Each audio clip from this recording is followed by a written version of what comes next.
दोस्तों, Warren Buffett साहब ने एक बात कहा था, if you buy things you don't need to soon you will have to sell the things you need. यानी कि आज आप वो चीज खरीदते हो जिसकी आपको जरूरत नहीं है, तो फ्यूचर में वो चीज बेचनी पड़ेगी जिसकी आपको सबसे ज्यादा जरूरत है। दोस्तों, मैं आपके साथ कुछ इंपॉर्टेंट डाटा शेयर करना चाहता हूँ। तो आप देख सकते हैं, दिल्ली में 9th क्लास के एक स्टूडेंट ने अपनी गर्लफ्रेंड को आईफोन गिफ्ट करने के लिए अपने ही घर में अपनी माँ के गहने बेच दिए। तो कुछ लोगों ने आईफोन के लिए अपना किडनी तक बेच दिया, तो कुछ लोगों ने अपना जमीन तक बेच दिया। दोस्तों, सोशल मीडिया पर एक वीडियो काफी तेजी से वायरल हो रहा था, जिसमें एक माँ मंदिर के बाहर फूल बेचती है, उसका बेटा आईफोन लेने के लिए जिद करता है। 2-3 दिन से खाना तक नहीं खाता। इसी जिद के कारण उसकी माँ आईफोन दिलाने के लिए शॉप में करोड़पति हम बेचीला भैया, ये खाने हमसे 3 दिन से खाना का खत्म। अच्छा, ये खाना नहीं खा रहे, आईफोन के लिए खाना नहीं खा रहे हैं। जिसमें एक डिलीवरी बॉय 20 से 25 हजार कमाने वाला लड़का 70,000 का आईफोन खरीद लेता है। दोस्तों, यहाँ पर मस्त भंडारे की लाइन लगी हुई है। लोग भंडारा खाने के लिए बड़ी दूर दूर तक खड़े हुए हैं। दोस्तों, मैं यहाँ पे आपसे मजाक कर रहा हूँ, यहाँ आईफोन खरीदने के लिए लोग लाइन में खड़े हुए हैं। दोस्तों, हर साल आईफोन लॉन्च होते हैं, तो ऐसे ही लोग आईफोन खरीदने के लिए 1 से 2 किलोमीटर दूर तक लाइन में खड़े हुए रहते हैं। तो कुछ लोग रात रात भर आईफोन खरीदने के लिए लाइन में खड़े हुए रहते हैं। तो मैं आपको जानकारी के लिए बता दूं कि भारत में 70% लोग आईफोन ईएमआई पे खरीदते हैं। दोस्तों, इंडिया में आईफोन के लिए क्रेज दिन पर दिन बढ़ता चला जा रहा है। लेकिन क्या आपको पता है कि आईफोन कंपनी की शुरुआत कब हुई थी और कैसे हुई थी, और आईफोन कंपनी का मालिक कौन है? तो मैं इस वीडियो में शुरू से अंत तक पूरी जानकारी देने वाला हूं, तो शुरू से लास्ट तक इस वीडियो में बने रहें। is a revolutionary mobile phone.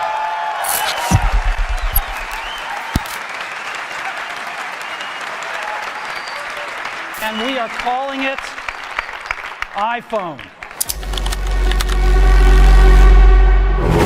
Steve jobs का जन्म 24 फरवरी 1955 को सैन फ्रांसिस्को के कैलिफोर्निया में हुआ। उनका जन्म जॉन सिबले और अब्दुल फतेह जंदाली के यहाँ हुआ। वे उस समय कॉलेज के स्टूडेंट थे। उस समय दोनों साथ पढ़ते थे, लेकिन दोनों में प्यार हुआ और उनकी माँ जॉन सिबले प्रेग्नेंट हो गई। लेकिन उस समय अमेरिका में इवोशन करवाना इलीगल था। लेकिन जॉन सिबले ने सोचा स्टीव जॉब्स को जन्म देकर उन्हें गोद दे दिया जाए। जन्म के तुरंत बाद पॉल और क्लारा जॉब्स ने उन्हें गोद ले लिया। वे एक मिडिल क्लास फैमिली से बिलोंग करते थे और उन्होंने स्टीव जॉब्स को सिलिकॉन वैली कैलिफोर्निया में पाला। उनका बचपन इंजीनियरों और इलेक्ट्रॉनिक्स के बीच पले बढ़े, जिससे तकनीक में उनकी रुचि बढ़ती चली गई। उन्होंने क्यू पार्टिनो कैलिफोर्निया के होम स्टेट हाई स्कूल से पढ़ाई की। यहीं उनकी मुलाकात होती है अपने मित्र, अपने फ्रेंड और बिजनेस पार्टनर स्टीव ओजनियाक से, और उन्होंने 1972 में पोर्टलैंड ओरेगन रीड कॉलेज में एडमिशन कराया। लेकिन यह कॉलेज उनके माता पिता के लिए काफी महंगा था। उनके माता पिता इतने बड़े कॉलेज को अफोर्ड नहीं कर, उन्होंने केवल 6 मंथ बाद ही कॉलेज को छोड़ दिया, ड्रॉप आउट कर दिया। हालांकि वे 18 मंथ तक औपचारिक रूप से कॉलेज में ही रहे और अपनी पसंद की क्लास करते रहे। कॉलेज छोड़ने के बाद उन्होंने कैलीग्राफी की क्लास की। इस क्लास के बदौलत बाद में उन्होंने पहले मिंटोस कंप्यूटर में सुंदर टाइपोग्राफी और बेहतरीन फॉन्ट जोड़े। स्टीव जॉब्स और उनके दोस्त स्टीव ओजनियाक ने 1 अप्रैल 1976 को एप्पल कंप्यूटर कंपनी की शुरुआत की। इस कंपनी की शुरुआत कैलिफोर्निया के लॉस ऑल्टोस में स्थित स्टीव जॉब्स के माता पिता के घर के गैरेज से हुई। स्टीव ओजनियाक ने अकेले ही एप्पल 1 कंप्यूटर का सर्किट बोर्ड डिजाइन किया और स्टीव जॉब्स ने उसे बेचने का आइडिया दिया, जिसके बाद गैरेज में बैठकर कंप्यूटर को असेंबल करना उन्होंने शुरू कर दिया। शुरुआत में उनके पास कंपनी खड़ी करने के लिए कोई पूंजी नहीं थे, तो उन्होंने कंपनी शुरू करने के पैसे जुटाने के लिए स्टीव जॉब्स ने अपनी वोल्क्सवैगन वैन बेच दिया और स्टीव ओजनियाक ने अपना कीमती एचपी का कैलकुलेटर बेच दिया। कुछ दिनों बाद द बाइट शॉप नाम की एक स्थानीय कंप्यूटर की दुकान ने उन्हें 50 कंप्यूटर का बड़ा ऑर्डर दिया, जिससे कंपनी की शुरुआती रफ्तार अच्छी मिली। एप्पल 1 कंप्यूटर की सफलता के बाद साल 1977 में उन्होंने एप्पल 2 कंप्यूटर को लॉन्च किया।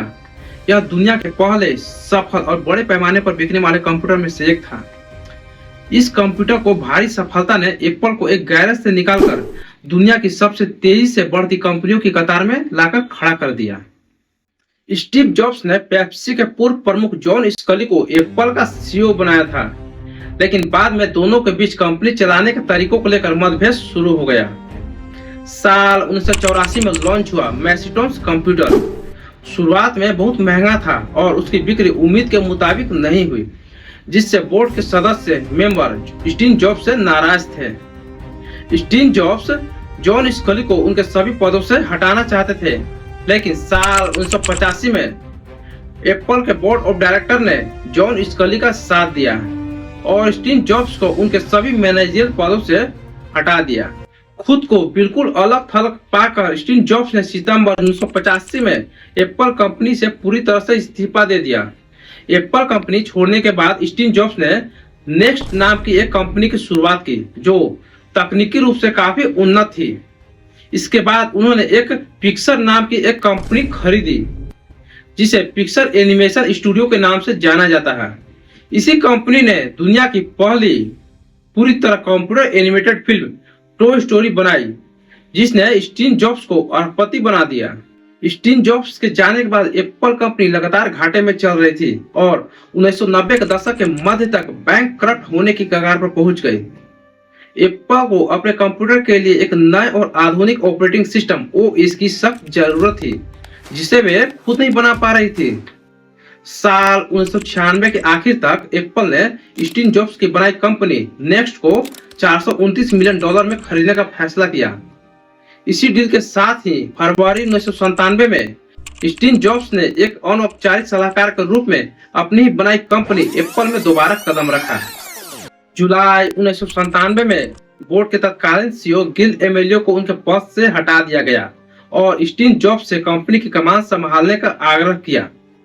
स्टीव जॉब्स एप्पल के तत्कालीन CEO बने। उन्होंने कंपनी से सालाना $1 वेतन लेने का फैसला किया, क्योंकि उनका मुख्य मकसद कंपनी को दोबारा खड़ा करना था। अगस्त 1997 तक एप्पल के पास कुछ हफ्तों के खर्च के लिए ही पैसे बचे थे और कंपनी पूरी तरह बंद होने की कगार पर पहुंच गई थी। जिसके बाद स्टीव जॉब्स ने एप्पल को बचाने के लिए अपने सबसे बड़े दुश्मन और माइक्रोसॉफ्ट के मालिक बिल गेट्स जी से संपर्क किया, जिसके बाद बिल गेट्स जी ने एप्पल में $150 मिलियन निवेश करने पर सहमत हुए, वो भी बिना वोटिंग अधिकार वाले शेयर खरीदे, जिससे एप्पल के पास तुरंत कैश मिला। माइक्रोसॉफ्ट ने यह भी वादा किया कि एप्पल के कंप्यूटर मैक के लिए अपने सबसे popular software Internet Explorer, Microsoft Office Excel जैसे नया अपडेट, नया वर्जन अगले 5 साल तक बनाते रहेंगे। जब स्टीव जॉब्स ने बोस्टन के मैकवर्ल्ड इवेंट में एक बड़ी स्क्रीन पर बिल गेट्स को लाइव सैटेलाइट के माध्यम से जोड़ा, तो एप्पल के फैन बिल गेट्स को देखकर नाराजगी जाहिर की, जिसके बाद स्टीव जॉब्स ने अपने फैन को समझाते हुए कहा कि अगर एप्पल को जीतना है तो माइक्रोसॉफ्ट को हारना होगा, ऐसा जरूरी नहीं है। इस निवेश ने एप्पल को संभालने का मौका दिया, जिसके बाद स्टीव जॉब्स ने आईपॉड, आईमैक जैसे क्रांतिकारी प्रोडक्ट बनाए। 97 में स्टीव जॉब्स एप्पल में वापस आते हैं तो उन्होंने देखा कि कंपनी कंप्यूटर सर्वर और प्रिंटर के दर्जनों मॉडल बना रही थी, जिसके बाद स्टीव जॉब्स ने कंपनी वापस आने के तुरंत बाद एप्पल के 70% प्रोडक्ट एक झटके में ही बंद कर दिए और उनके कई सारे प्रोजेक्ट भी कैंसिल कर दिए। स्टीव जॉब्स के सफर का सबसे क्रांतिकारी अध्याय आईफोन का आविष्कार था, जिसने न केवल एप्पल को दुनिया की सबसे मूल्यवान कंपनी बनाया, बल्कि पूरी मानव सभ्यता के तरीका को बदल कर रख दिया। साल 2004 के आसपास स्टीव जॉब्स ने देखा कि मोबाइल फोन तेजी से लोकप्रिय हो रहा है और भविष्य में ये digital camera, MP3 player, iPod की जगह ले सकता है।